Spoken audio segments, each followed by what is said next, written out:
میرے خیال میں ایسی بات نہیں ہے. اس کا اصل سبب وہ یہ کہتے ہیں کہ ہمارے امام حضرت شیخ الہند دیوبند کے رہنے والے تھے. دارالعلوم دیوبند کے صدر مدرس تھے اور اپنے زمانے میں سب سے بڑے عالم تھے، لیکن انگریز کی دشمنی ان کے رگ و ریشے کے اندر سرایت تھی. پھر انگریز نے ان کو پکڑا اور پکڑ کر ان کو مالٹا کی جیل میں بند کیا اور 4 سال وہ وہاں رہے.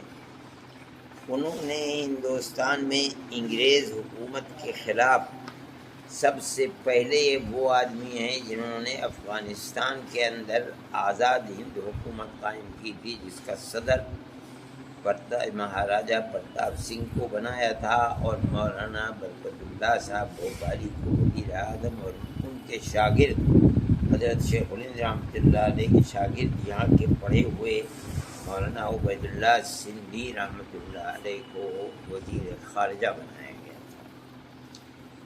یہ جو اس وقت طالبان ہیں، یہ حضرت شیخ الہند رحمۃ اللہ علیہ کی تحریک سے جو لوگ جڑے ہوئے تھے آزادی ہند کے لیے اور آزاد قبائل کے اندر کام ہو رہا تھا، یہ ان کی اولاد یا اولاد کی اولاد ہیں. اس لیے یہ اپنا امام ان کو بناتے ہیں. یہ کہتے ہیں کہ وہ ہم جس طرح انہوں نے اپنی ساری زندگی ملک کی آزادی کے لیے، یعنی استعمار غیر طاقت کے چنگل میں ملک پھنسا ہوا تھا، آزادی کے لیے کام کیا تھا، اسی طریقے پر ہم بھی ان کے راستے پر چل رہے ہیں. بس اتنی بات ہے. باقی یہ کہ وہ دیوبند کے پڑھے ہوئے ہیں، ملک کی آزادی سے پہلے لوگ تو پڑھتے تھے، مگر میں جہاں تک جانتا ہوں آج اس وقت اس میں سے کوئی زندہ نہیں. یہ لوگ وہ ہیں کہ ان کے پڑھے ہوئے ہیں، ان کے شاگرد ہیں.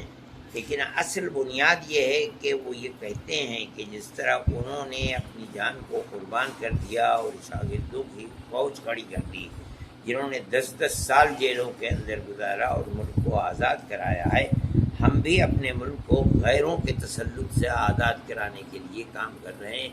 تو گویا کہ جو لائن انہوں نے دی تھی اور اس کے اوپر وہ زندگی بھر کام کرتے رہے، ہم بھی اسی لائن پر چلنے والے ہیں. لوگ یہ سمجھتے ہیں کہ یہ لوگ دیوبند کے پڑھے ہوئے ہیں، دیوبند کے پڑھے ہوئے نہیں. ملک کی آزادی کے بعد کہاں تھا؟ اب تو کچھ ویزا چونکہ گورنمنٹ انڈیا کی ان سے جڑی ہوئی تھی اور ان کے ساتھ ان کے تعلقات تھے، وہاں کام بھی کر رہی تھی حکومت ہند. اس بنیاد کے اوپر کچھ لڑکوں کو ویزا مل جاتا ہے، لیکن اس زمانے میں تو کسی کو بھی ویزا نہیں ملا ہے. اس طرح سے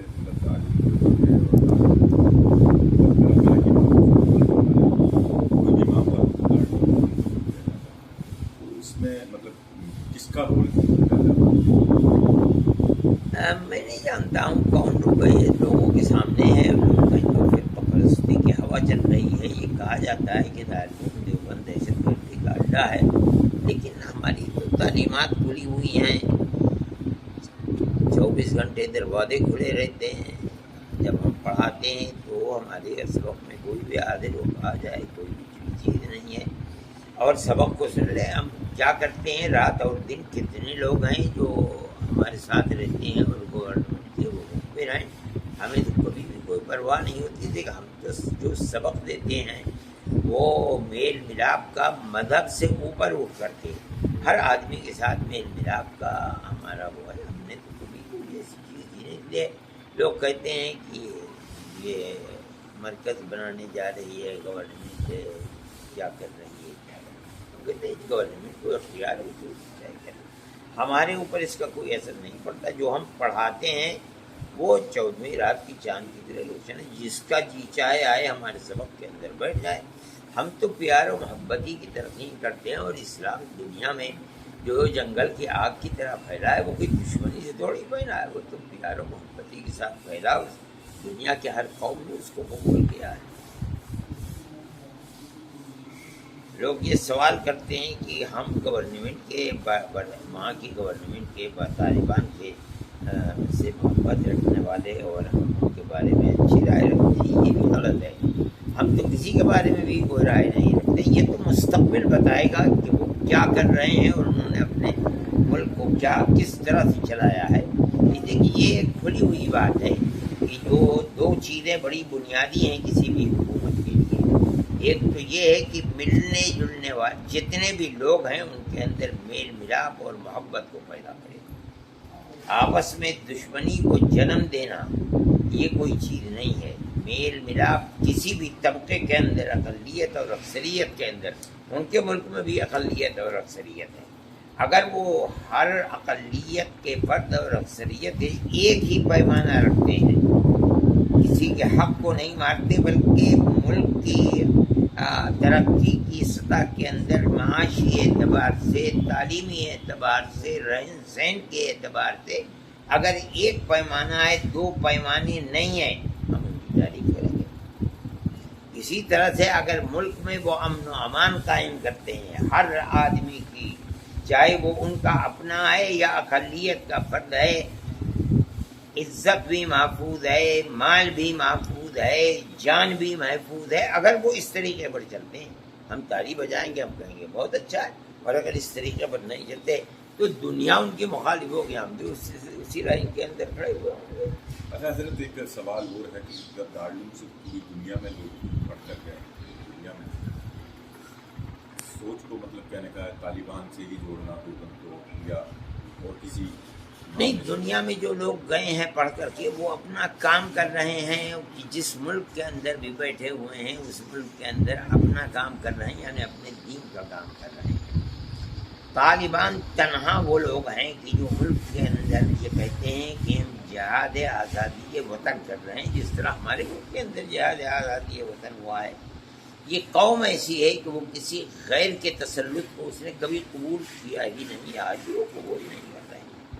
اس کو وہ دیوبند سے جوڑتے ہیں، وہ حضرت شیخ الہند رحمۃ اللہ علیہ کے تحریک سے جوڑتے ہیں. جو میں نے کہا کہ وہ تحریک جا کر کے افغانستان میں رنگ لائی تھی، اور ایک طبقہ تھا جو ان کے ساتھ کھڑا ہو گیا تھا افغانستان کے اندر، اور انہوں نے جا کر کے وہاں آزاد ہند حکومت قائم کر دی تھی. یہ سب حضرت شیخ الہند رحمۃ اللہ علیہ کی تحریک سے جڑے ہوئے لوگ تھے.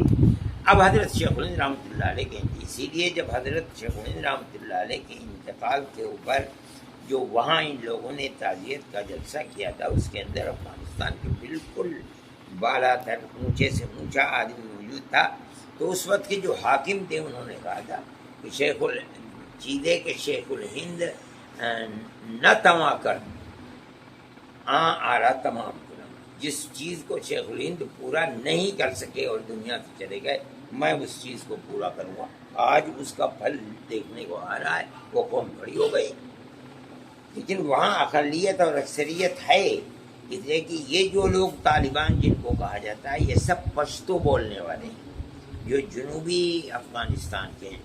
شمالی افغانستان جو اوپر ہے اور روس کی ریاستوں سے ملتا ہے، تاجکستان اور اس کے درمیان میں تو صرف ایک دریا ہے، ادھر تاجکستان ہے، ادھر افغانستان ہے. یہاں کے لوگ فارسی بولنے والے ہیں. ہمارا ماننا یہ ہے کہ حکومت کامیاب جب ہے جب ان دونوں کے درمیان میں ایک پیمانہ ہو، دو پیمانے نہ ہو. جب یہ صورت ہوگی تو ہم کہیں گے کہ حکومت کامیاب ہے.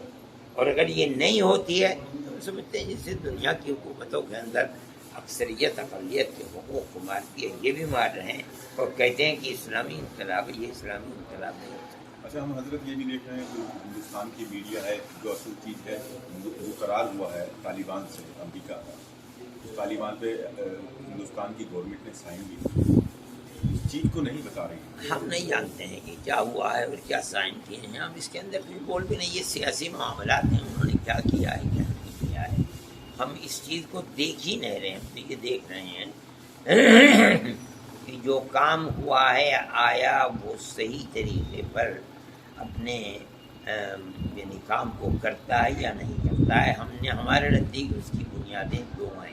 میں نے کہا کہ ایک تو امن و امان ہر سطح کے اوپر، عزت و آبرو اور مال و دولت ہر چیز کا محفوظ رکھنا. دوسرے یہ کہ ہر ایک کے لیے دو پیمانے نہیں، ایک پیمانہ ہونا، تب حکومت چلے گی. اور اگر نہیں چلے گی تو اسی کے اندر سے دوسرا طبقہ کھڑا ہوگا جو جڑ اکھاڑنے لگے گا. ٹھیک ہے.